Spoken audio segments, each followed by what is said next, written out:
Paris La Défense Arena pour la 7e journée du championnat de Top 14 et une affiche entre le Racing 92 et Agen. Les Franciliens ne sont pas forcément maîtres à domicile en ce début de saison, a déjà 2 revers en 3 rencontres. Les partenaires d'Henri Chavancy espèrent bien faire changer cette tendance. Dès le début de la partie, les buteurs s'opposent. Iribarren à 2 reprises face à une pénalité de Lagarde. Le même Iribarren met ensuite sur orbite son ailier Louis Dupichot. Celui-ci inscrit le premier essai de la partie. Sur cette action, le demi de mêlée alerte son ailier. Louis Dupichot vise le coin et résiste à 2 Agenais pour inscrire le premier essai du match, transformé par Iribarren. Le même Iribarren ajoute une pénalité suite à une domination en mêlée, puis c'est l'ailier agenais Jamie Tolaji qui pousse ce ballon. Imhoff est en couverture, mais il est sous la pression de son alter ego Loris Tolo. Alors que l'on pense que les Franciliens vont se dégager, l'arbitre de la rencontre, Vincent Blasco-Baquet, stoppe les débats. En effet, sur cette action, Loris Tolo a fait reculer Juan Imhoff. Celui-ci a laissé le ballon pour pouvoir se relever. Mais pendant ce temps-là, Loris Tolo l'a appuyé sur la ligne d'en but. C'est donc un essai en faveur d'Agen. À la pause, le Racing mène 16-10 devant Agen.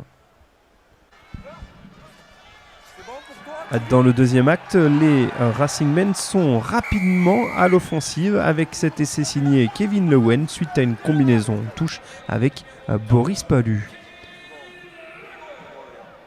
Le talonneur inscrit là son premier essai en top 14, lui qui vient de Pro D2 et du club de Soyaux-Angoulême. Les Racingmen font la course en tête, mais les Agenais résistent bien. Sur une mêlée un petit peu chahutée, le ballon revient dans les mains du 3/4 centre Nathan Decron.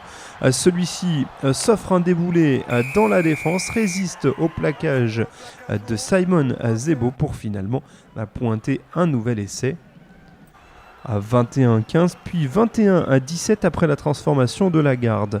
Les 2 buteurs échangent des pénalités 24-20 quand Vaca écarte vers Jerry Tolaji. Celui-ci résiste une nouvelle fois au plaquage de Simon Zebo, allonge le bras pour finalement inscrire un nouvel essai.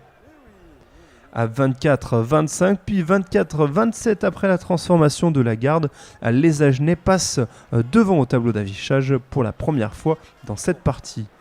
Les Racingmen reprennent le chemin de l'offensive, surgroupés pénétrants et obtiennent une pénalité que convertit Antoine Gibert. 27-27, on joue les dernières minutes.